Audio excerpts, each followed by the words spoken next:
1 जुलाई 2023 का बस एक्सीडेंट तो आप सबको याद होगा, जिसमें 25 लोगों की जलकर मौत हुई थी। लेकिन क्या इसकी एसआईटी जांच हुई? हे बाबा, मैं धनश्री।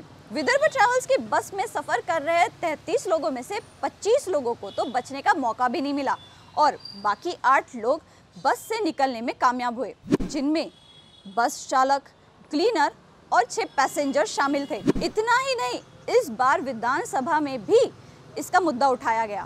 समृद्धीवर झालेला अपघातामध्ये 25 लोकांचा त्यामध्ये बळी गेला अध्यक्ष महोदय। 7 डिसेंबर 2023 रोजी मृतांच्या कुटुंबियांसाठी माननीय उपमुख्यमंत्री महोदय नागपूरचे त्यांनी 25 लाख रुपयाची घोषणा केली। 25 लाख रुपये प्रत्येक कुटुंबाला आणि दिले किती? केंद्र सरकारकडून 2 लाख आणि राज्याचे 5 लाख, 7 लाख रुपये फक्त त्या कुटुंबाला मिळाले। तुम्हाला द्यायचं नसेल ते रेकॉर्ड आहे आणि त्यांनी बोललेलंच आहे माननीय मुख्यमंत्र्यांचं, मुख्यमंत्री का देत नाही हा खरा प्रश्न आहे। 25 कुटुंब गेल्यानंतर जर आपण घोषणा करत असू आणि ते सगळं टीव्हीवर आलेलं आहे, आम्हाला कदाचित अनेकांनी ते पाहिलं असेल, पण 7च लाख रुपये मिळालेत। आपल्याला विनंती आहे या संदर्भात, ते कुटुंब पूर्णतः उद्ध्वस्त झालेत। 25 कुटुंब म्हणजे होत्याचं नव्हतं। आता मी काल मला 4-5 कुटुंबातील लोक आले अध्यक्ष महोदय, त्यांच्या वेदना पाहिल्यानंतर डोळ्यात अश्रू आल्याशिवाय राहत नाही, म्हणून ही 25 लाख रुपये त्या कुटुंबाला द्यावेत।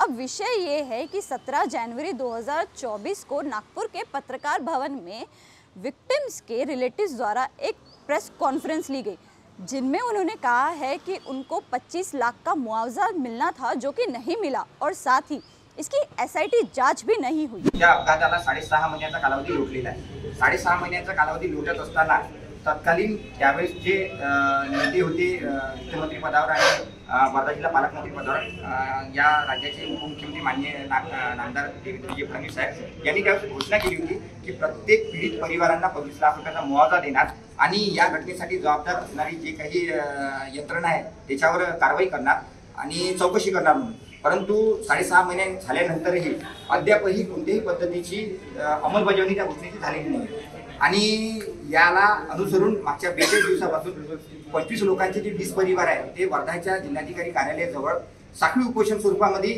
तिथे आपल्या मागण्या रेटून धरून आहे। या मागण्याला धरून जे पीडित परिवार महाराष्ट्राचे राज्यपाल महामहिम रमेशजी बैस साहेब, या वर्धा जिल्ह्याचे पालकमंत्री मुनगंटीवार साहेब आणि विरोधी पक्षनेता वडेट्टीवार साहेब, वर्धा जिल्ह्याचे विधानसभेचे जे आमदार आहेत डॉक्टर पंकज गोग यांनी पावसाळी अधिवेशनमध्ये लक्षवेधी लावली होती। म्हणजे सर्वांनी हा मुद्दा रेटून धरला आणि कुठेतरी या मुद्द्याला वाचा फोडली।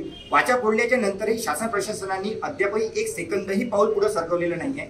त्यामुळं या 20 परिवारांनी हताश होऊन 42 दिवसापासून यांच्या मागण्याकडे कोणीही लक्ष न दिल्यामुळं नागपूर या ठिकाणी येऊन उपमुख्यमंत्री देवेंद्रजी फडणवीस साहेब यांचे जे जनसंपर्क कार्यालय आहे त्यापुढे रामनाम जप करण्याचा निर्धार घेतलेला आहे। अब इस मामले में आपका क्या मत है, ये हमें कमेंट करके बताइए।